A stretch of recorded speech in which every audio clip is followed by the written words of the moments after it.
ओम श्री महागणाधिपति समेत भवानी माता समेत शंकर स्वामी ने नमः।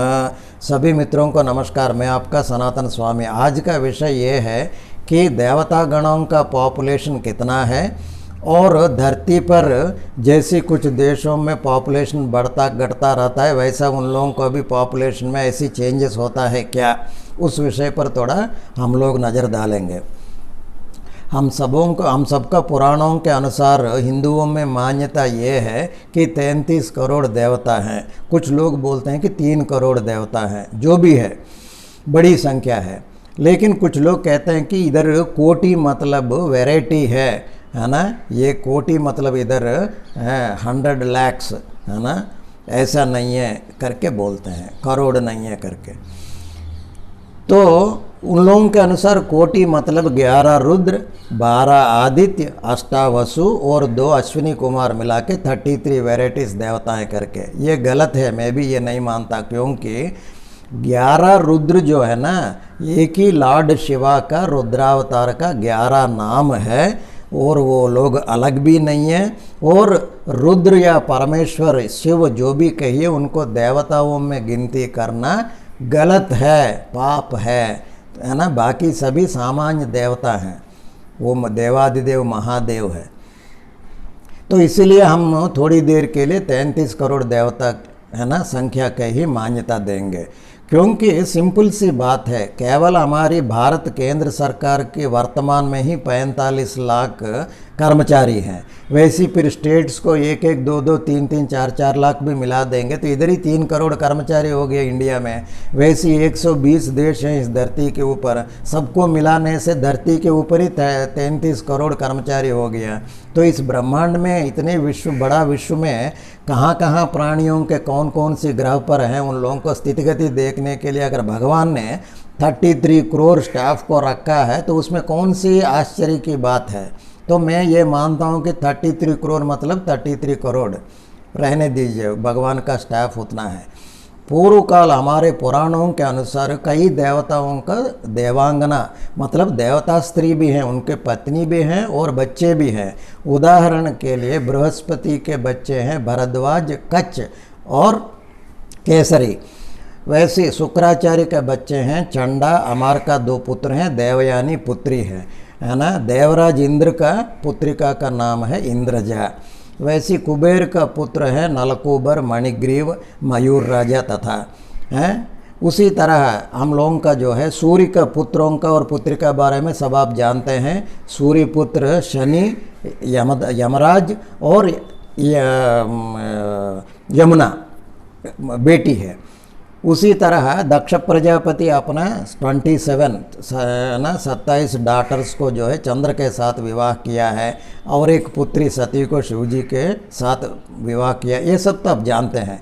तो इसका मतलब है पूर्व काल में किसी युग में जो है अनादिकाल के पहले देवताओं को बच्चे होते थे, उतना तो प्रमाण है। लेकिन कब ये स्थिरीकरण हो गया, स्टैंडर्डाइजेशन हो गया, कहाँ जो है इसका जो है फुल स्टॉप लग गया, अगर हम लोग देखना चाहें तो कार्तिकेय जनन है ना, कार्तिकेय कुमार स्वामी का जो उत्पत्ति हुआ है शिवपुराण के अनुसार, वो कथा थोड़ा ब्रीफली हम टच करना चाहिए। आप जानते हैं माँ आदिशक्ति जो है पहले अवतार में सती देवी बनकर दक्ष पुत्रिका के रूप में आई थी और दक्षवाटिका में पिताजी के द्वारा अपमानित होकर अपने शरीर को दग्ध भस्म कर दिया है। उसके बाद विरागी होकर भगवान शिव जो है तीव्र ध्यान में कैलाश पर्वत में, हिमवत पर्वत में कहीं बैठ गया है। तब उसी समय में तारकासुर करके एक राक्षस ब्रह्मा जी से है ना वरदान मांगा कि मेरे को अमर कर दो। ब्रह्मा जी ने बोला कि कोई भी कठिन वर मांगो, ऐसा मांगो ताकि तुम्हारा मृत्यु दुर्लभ हो, लेकिन तुम्हारा को अमर में नहीं कर सकता। तब उन्होंने देखा कि शिवजी को पत्नी नहीं है, विरागी है करके उन्होंने वर मांगा कि अगर शिवजी के वीर्योत्पन्न कोई पुत्र होता है, शिव पुत्र होता है, तो उसके हाथ में मरूंगा करके। फिर वो वरदान प्राप्त करने के बाद देवताओं को जो है ताड़ना, पीटना, कूटना वगैरह शुरू कर दिया है ना इंद्रलोक पर। देवताओं ने जो है देखते रह गए हैं। फिर सभी लोगों ने सोचने से फिर भगवान विष्णु ने ये सलाह दिया कि पूर्व वरदान के कारण माँ जगदम्बा जो है हिमवंत और मेनका हैं उन दोनों को पुत्री में आ रही है। पर्वतराज पुत्री पार्वती बनकर हिमवत पुत्री हैमवती बनकर जन्म ले रही है। आप इंतज़ार कीजिए, प्रतीक्षा कीजिए। तब माँ पार्वती का जन्म हुआ। उसके बाद बड़ा होने के बाद शिव पार्वती का विवाह भी संपन्न हो गया। वो दोनों कैलाश जाके एकांत में समय गुजार रहे हैं। तो देवताओं प्रतीक्षा कर रहे हैं कि उन लोगों का एकांत और संभोग सफल रहे और माँ पार्वती गर्भधारण करें और शिवपुत्र का जनन हो और इस तारकासुर का वध हो। तो कई सालों के ऊपर साल बीत रहा है, कुछ नहीं सुनाई पड़ रहा है, कोई खबर नहीं है। तब देवताओं ने ब्रह्मा को पास गया और ब्रह्मा जी के साथ विष्णु के पास भी गया। तो भगवान विष्णु कहा कि वो लोग तपोधनी हैं, वो लोग दोनों योगी पुंगव हैं। तीसरा एक रहस्य बताया कि दोनों जो है ये आदि दंपति परम ऊर्ध्व रेतस्क हैं। रेतस, वीर्य, इंद्रिय, शुक्ल, ये सारी शब्द का अर्थ है सीमेन, है ना, स्पर्म। सोनिता मतलब ओवम। उन्होंने बोला कि सारी प्राणी, सारी मानव, सारी देवताओं को शुक्ल सोनित जो भी है नाभि के नीचे अधोभाग में रहता है। आदि दंपति माँ शिव और पार्वती के लिए ये शुक्ल सोनित दोनों सर में है। इसीलिए उन्होंने बोला कि बहुत समय लग जाएगा, कम से कम 1000 वर्ष लग जाएंगे उन लोगों को संपन्न होने में, क्योंकि उन दोनों को जो है संभोग कंप्लीट होने में। तब तक प्रतीक्षा कीजिए। फिर प्रतीक्षा किया, फिर इन लोगों ने ताड़ित पीड़ित कर रहा था ये राक्षस। फिर देवताओं ने और ब्रह्मा जी विष्णु जी के पास जाके प्रभु अभी बचा लो, हम लोग सहन नहीं पा रहे। तब विष्णु जी के नेतृत्व में सारी देवी देवता ब्रह्मा सब जो है कैलाश जाके उनके जो है अंतर मंदिर के सामने जो है चिल्लाने लगा, हर हर महादेव पाहि माम रक्ष माम करके चिल्लाने लगे ये सारी बृंदारक गण। तो डिस्टर्ब होके वो सब कोलाहल सुन के भगवान शिव जो है अपनी रति क्रीड़ा के बीच में छोड़कर बाहर आ गया। तब पूछा तो ये लोग चिल्ला रहे हैं। तब भगवान शिव ने बोला कि और थोड़ी देर आप रुकते हैं तो मेरे तेजस जो है माँ पार्वती के गर्भ में जाता, लेकिन आप लोग बीच में हमें डिस्टर्ब कर दिया, तो अभी मैं वीर्य पतन कर रहा हूँ करके अमोघ वीर्य को छोड़ दिया। क्योंकि उसका धारण या पकड़ने के लिए किसी में शक्ति नहीं है। अग्नि तो अग्नि है, तो अग्नि को बोला कि तुम जाके उसको कुछ करो, तो अग्नि एक कबूतर बन के उस वीर्य को जो है अंदर ले लिया। बस ये घटना घट रही है तो माँ पार्वती बाहर आया और देखा क्या हो रहा है। ये सब सुनकर बहुत क्रोधित हो गई माँ। उन्होंने बोली कि सबसे पहले मेरे है ना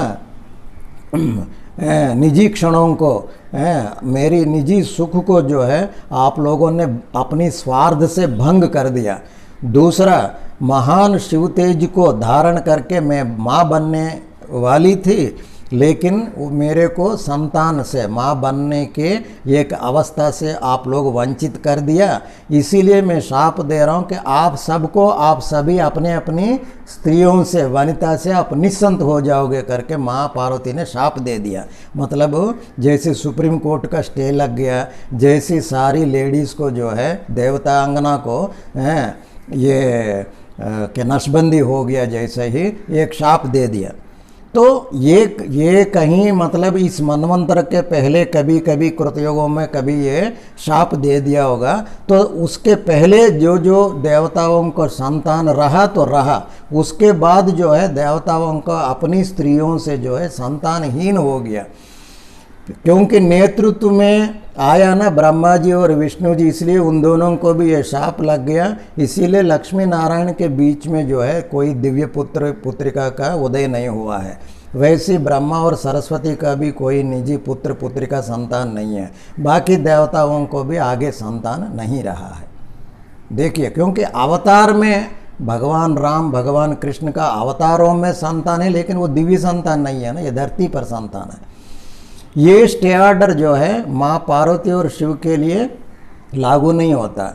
जैसे सुप्रीम कोर्ट का स्टे सुप्रीम कोर्ट को लागू नहीं होता, क्योंकि इसलिए उसके बाद गणेशोत्पत्ति हुआ है। उसके बाद हनुमान भी शिववीर से भी अंजना गर्भ से ही हुआ है। तो वो भी शिव जी का अवतार मानो, संतान मानो। कुछ लोग बोलते हैं कि जो स्वामी अय्यप्पा करके केरला में है, वो जगन्मोहिनी अवतार में विष्णु के साथ संगम से जो है उन दोनों में उदय हुआ है, शिव इंद्रिय से उत्पन्न हुआ, वो भी संतान है अय्यप्पा, स्वामी अय्यप्पा।